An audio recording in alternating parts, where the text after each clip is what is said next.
The hypnosis session that never ended. Part 1. I thought hypnosis would be harmless, a quirky way to unwind. My best friend Sarah gifted me the session for my birthday, saying I'd come out a whole new person. I laughed it off at the time, but when the day came, I was curious enough to give it a try. The hypnotist, a wiry man named Dr. Lorne, welcomed me into his dimly lit office. It smelled faintly of lavender and old books, the kind of atmosphere designed to lull you into relaxation. "This won't hurt a bit," he said, his voice smooth and melodic. "Just follow the sound of my voice." I leaned back in the chair, focusing on the swinging golden pendulum in his hand.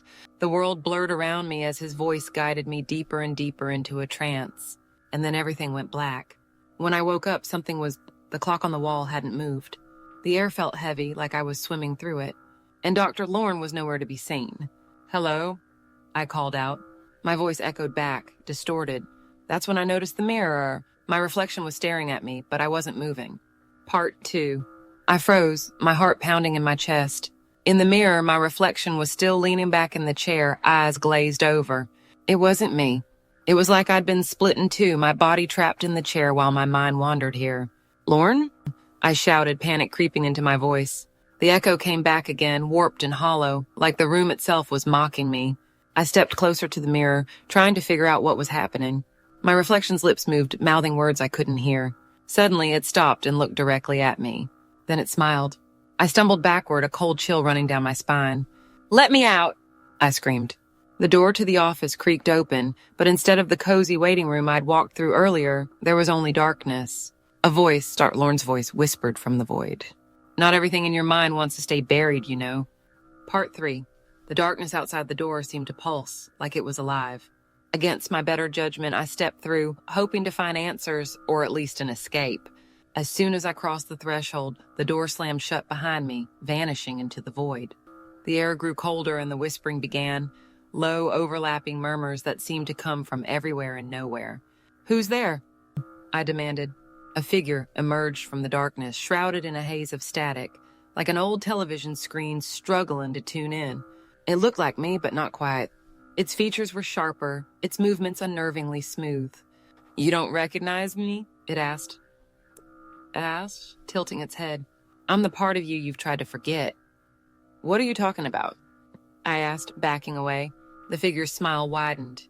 "You can't bury your fears forever. I've been waiting for you to slip, to let me out."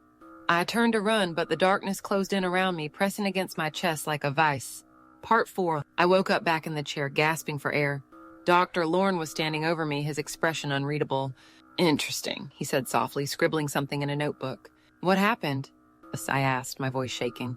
He paused, glancing at me with an odd mixture of pity and curiosity.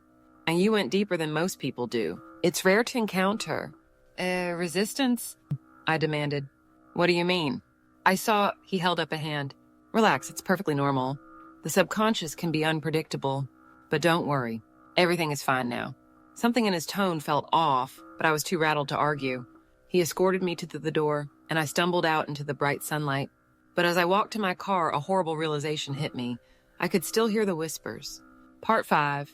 The whispers grew louder over the next few days. They weren't just random murmurs, they were voices. Familiar voices. My mother's scolding tone from when I was a kid. My ex-boyfriend's cruel parting words. Even my own voice, mocking and bitter. I couldn't escape them. They followed me everywhere, weaving through my thoughts like a parasite. Worse, I started seeing things. Shadows that didn't belong, reflections that lingered too long in mirrors.